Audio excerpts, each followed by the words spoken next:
Welcome to my new Hindi teaching channel. आज व्याकरण के अंतर्गत हम लोग वचन, उसकी परिभाषा और भेद को पढ़ेंगे और इसके प्रस्तुतकर्ता है धरित्री लेखा। वचन किसे कहते हैं? शब्द के जिस रूप से उसके एक अथवा एक से अधिक होने का बोध हो उसे वचन कहते हैं। हिंदी में दो वचन हैं, एक वचन सिंगुलर नंबर, बहुवचन जिसे प्लूरल नंबर कहा गया है। एक वचन शब्द के जिस रूप से उसके एक होने का बोध हो उसे एक वचन कहते हैं, जैसे लड़की, पत्ता, पुस्तक, दीवार, चिड़िया आदि। ये सभी एक है, इसीलिए एक वचन। बहुवचन शब्द के जिस रूप से उसके एक से अधिक होने का बोध हो उसे बहुवचन कहते हैं, जैसे लड़कियां, पत्ते, पुस्तकें, दीवारें, चिड़िया आदि। एक विशेष बात यह है कि वचन का एक भेद गणनीय और अगणनीय भी है। कुछ संज्ञाओं को गिना जा सकता है, जैसे घर, पुस्तक, कमरा, कलम आदि। इन्हें गणनीय संज्ञाएं कहते हैं, यानी कि इनकी हम गणना कर सकते हैं 1, 2, 3 आदि की संख्या में।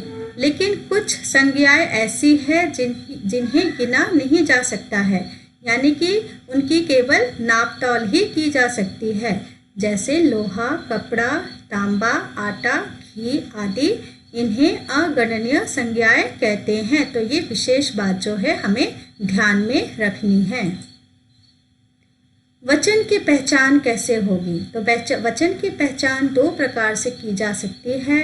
पहला है वाक्य में प्रयुक्त संज्ञा या सर्वनाम से, और दूसरा है वाक्य में प्रयुक्त क्रिया से। यानी कि संज्ञा और सर्वनाम के प्रयोग से हम ये पता लगा सकते हैं कि वह एक वचन है या बहुवचन, और क्रिया से भी हम इसकी पहचान कर सकते हैं कि यह एक वचन है या बहुवचन। तो ये दो जो है वचन की पहचान की दो विधियां हैं। उदाहरण हम देख सकते हैं यहाँ पर। वाक्य में प्रयुक्त संज्ञा या सर्वनाम से इस प्रकार है, लड़का पुस्तक पढ़ रहा है। लड़का पुस्तक ये संज्ञा है और ये एक वचन है। लड़के पुस्तकें पढ़ रहे हैं, ये बहुवचन है। वह सो रहा है, वह जो है सर्वनाम का प्रयोग यहाँ पर एक वचन के लिए हो रहा है। वह अगर परिवर्तित हो जाता है वे में तो वह बहुवचन हो जाता है, जैसे वे सो रहे हैं।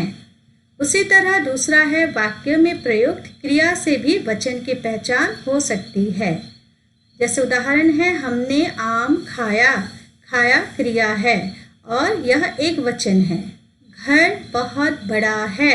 बड़ा एक क्रिया है और यह भी बड़ा है।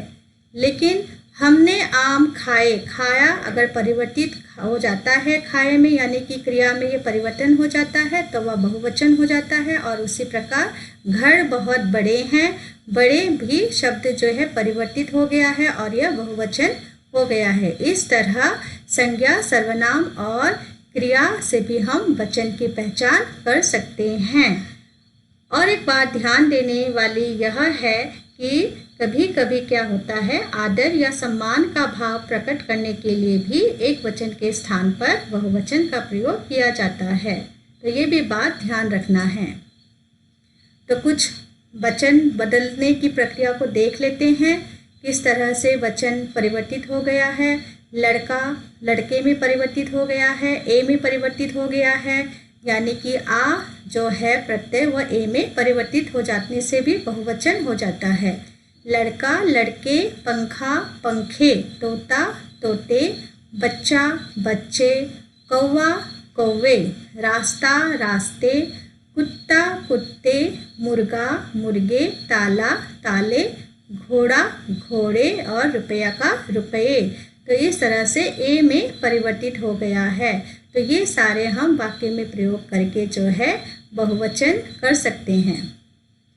उसी तरह अन्य उदाहरण है, पुस्तक, पुस्तकें, यानी कि बिंदु लगा देने से भी बहुवचन हो जाता है। बहन, बहनें, दीवार, दीवारें, आँख, आँखें, कौवा, कौवे, रात, रातें, भैंस, भैंसें, बात, बातें, झील, झीलें, सड़क, सड़कें।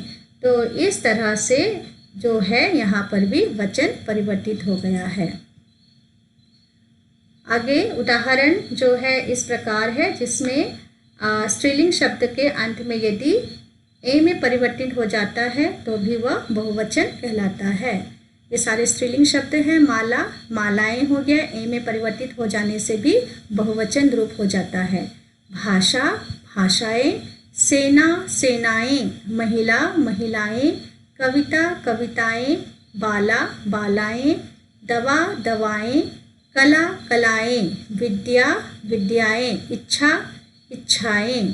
तो इस तरह से ए में परिवर्तन होने से भी वचन में परिवर्तन हो जाता है और वह बहुवचन रूप हो जाता है। इसके अतिरिक्त अन्य उदाहरण इस प्रकार है। जाति, जातियाँ, तिथि, तिथियाँ, यानी कि इन सारे इकारांत स्त्रीलिंग में भी अगर या हो जाता है तो वह बहुवचन में परिवर्तित हो जाता है। ई, यहाँ पर ई है और यहाँ या में परिवर्तन हो गया है। नीति, नीतियाँ, राशि, राशियाँ, समिति, समितियाँ, लिपि, लिपियाँ, विधि, विधियाँ, पंक्ति, पंक्तियाँ। तो यहाँ पर या लगाने से भी बहुवचन रूप हो गया है। रोटी, रोटियाँ, दवाई, दवाइयाँ, नदी, नदियाँ, यहाँ मात्रा में भी परिवर्तन हो गया है। बड़ी की मात्रा छोटी में परिवर्तित हो गया है। स्त्री, स्त्रियाँ, परछाई, परछाइयाँ, मिठाई, मिठाइयाँ, साड़ी, साड़ियाँ, सहेली, सहेलियाँ, टोपी, टोपियाँ। तो जहाँ बड़ी है वहाँ छोटी में परिवर्तन हो गया है, जहाँ छोटी है वहाँ जो है बड़ी में परिवर्तित हो गया है और इस प्रकार से बहुवचन बन जाता है और इस तरह लेखन में भी इनका रूप में परिवर्तन हो जाता है। आगे उदाहरण है इस प्रकार। चिड़िया, चिड़ियाँ, यानी कि यहाँ चंद्रबिंदु लगा देने से भी बहुवचन में परिवर्तित हो रहा है। डिबिया, डिबियाँ, बुढ़िया, बुढ़ियाँ, चूहिया, चूहियाँ, गुड़िया, गुड़ियाँ। तो बहुत बार यही गलतियाँ होती है कि हम इन चिड़िया जो यहाँ लिखा है चंद्रबिंदु लगाने से भी कभी कभी हम उसे एक वचन मान लेते हैं। तो अभी बच्चों ये ध्यान देना है कि चंद्रबिंदु लगा करके भी हम उसे बहुवचन में परिवर्तित कर सकते हैं और ये उदाहरण द्वारा स्पष्ट हो गया है। उसी तरह अन्य उदाहरण है वस्तु, वस्तुएं, गौ का गौएं और धातु का धातुएं। तो ए यहाँ पर भी ए में परिवर्तित हो गया है और चंद्रबिंदु लगाने से बहुवचन का रूप ले लिया है। तो यहाँ पर अन्य बहुत सारे उदाहरण हैं। इसके लिए व्याकरण को अध्ययन करना होगा। जो है इनको पढ़ करके हमें प्रश्न का अभ्यास करना है, इन प्रश्नों के उत्तर लिखने हैं। व्याकरण में वचन से क्या अभिप्राय है, इसके उत्तर लिखने हैं। हिंदी में कितने वचन होते हैं, प्रत्येक के उदाहरण दीजिए। तीसरा प्रश्न है वचन बदलिए। कला, आँख, कुत्ता, दवाई, बुढ़िया, गौ, बहू, कौवा, सड़कें, रुपए, खिड़कियाँ, गुड़ियाँ। तो इनको वचन में बदलना है, या एक वचन होगा या बहुवचन होगा, ये जो है पढ़ने के बाद ही स्पष्ट होगा। निम्नलिखित वाक्यों के वचन बताइए। लोग दड़े हुए थे, बंद खिड़की के दोनों ओर चिड़ियाँ थी, सड़क पर पानी भर गया। तो इस तरह के अलग अलग तरीकों के प्रश्नों का अभ्यास करने से हमें वचन संबंधी सारी भ्रांतियाँ दूर हो जाएंगी और इनके अभ्यास करने से हमें परीक्षा में भी इसके सही उत्तर लिख पाएंगे। तो इस तरह वचन यहीं पर समाप्त होता है व्याकरण के अंतर्गत। और सभी को धन्यवाद।